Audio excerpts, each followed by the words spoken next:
Countdown, because we're live.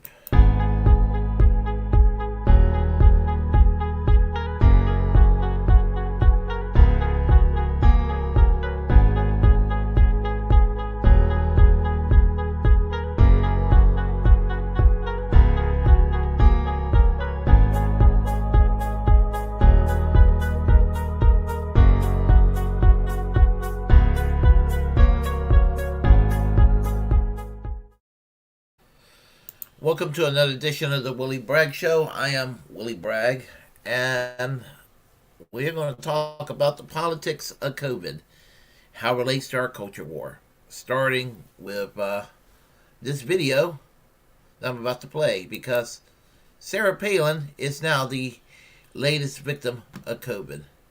So I'll play this, and we will talk about it.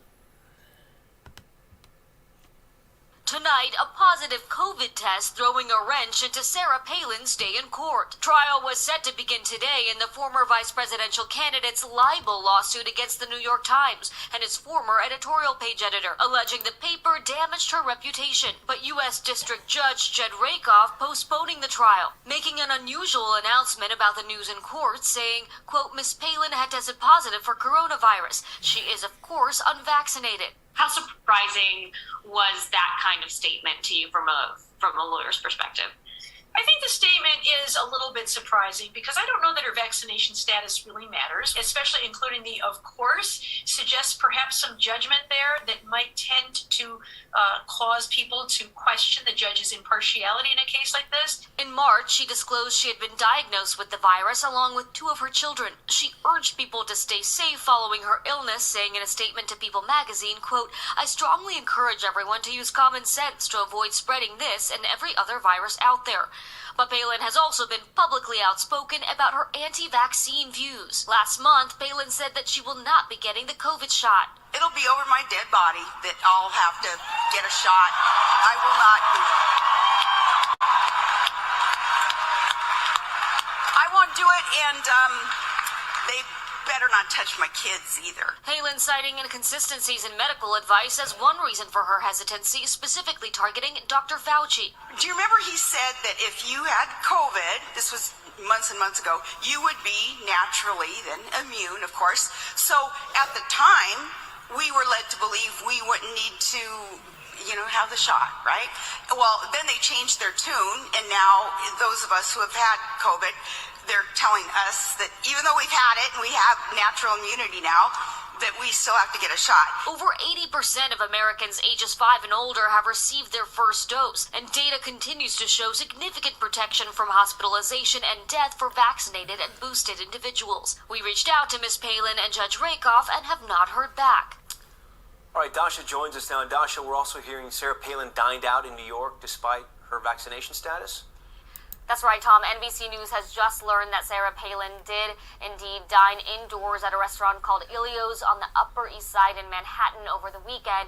Now, New York City, of course, has rules in place that require anyone who is going to an indoor venue like a bar or restaurant to show proof of vaccination. The manager at Ilio's telling NBC News that they're looking into how it was that Ms. Palin was able to eat inside without showing that proof. And meanwhile, a spokesperson at City Hall giving us a statement saying that these rules were put in place to protect all New Yorkers, including the small businesses that power the city's economy, saying that Ms. Palin needs to respect small business workers and follow the rules just like anyone else. Thanks for watching our YouTube channel. Follow today's top stories and breaking news. Well, what can I say about that? Sarah Palin. Well, I make it no secret that I was never really a fan of Sarah Palin, but I've also said in the last year that it took a Marjorie Taylor Greene or a Lauren Boebert to make me look back at Sarah Palin as somebody I just disagree with. I mean, she's actually some of her positions have been modified for the better for the last few years. She seemed favorable to decriminalizing marijuana and might be in favor of full legalization, and that's okay. She also favors having Julian Assange pardoned and becoming a free man, and I can respect that. But she's really wrong on everything else, and she's kind of, just like Donald Trump, kind of comical in her own way. As far as her having COVID, this is what I got to tell people. You don't have to wear your mask 100% of the time, but it's a good idea to wear a mask more times than not. And hey, I'm not guilty. I mean, I am guilty of not following that advice, since North Carolina laws are a little more relaxed in that regard. Regarding, I'm sorry, I got sleep yesterday. Today. But anyway, and she said over my dead body about her not getting vaccinated. Well, it would definitely be her funeral when she dies. And how many people on they're going to politicize this disease are going to die just to make a point? It's ridiculous. I had my 2 shots, and I had my booster, and I wear a mask whenever I can. And as I said, I just think it's ridiculous that people want to politicize anything. Ridiculous. I'm keeping this short because I got to go to sleep very soon, and because I'm very tired. But I have a chat line here. We got Dirtbag Leftists. Let's see. We need a Palin Boebert 2024 ticket. And I know you're joking, and I get the humor. And Lauren Boebert is basically a younger Sarah Palin. Dumber, too, in my view. Let's see. Well, this proves that the natural immunity doesn't keep you from getting it. Yeah, people tend to rely too much on junk science, and it has something to do with the fact that we do have a government that will very well lie to us, and so we're going to go and try to get sources elsewhere, and that's just the way it is today.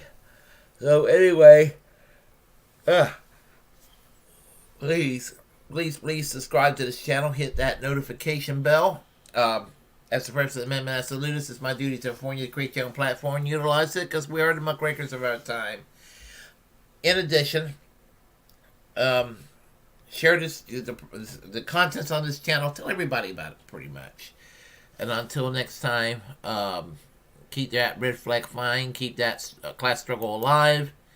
And, of course, remember this.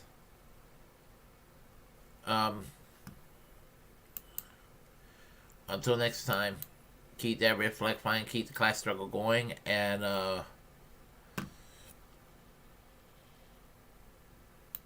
free Julian Assange. Take it easy. Music.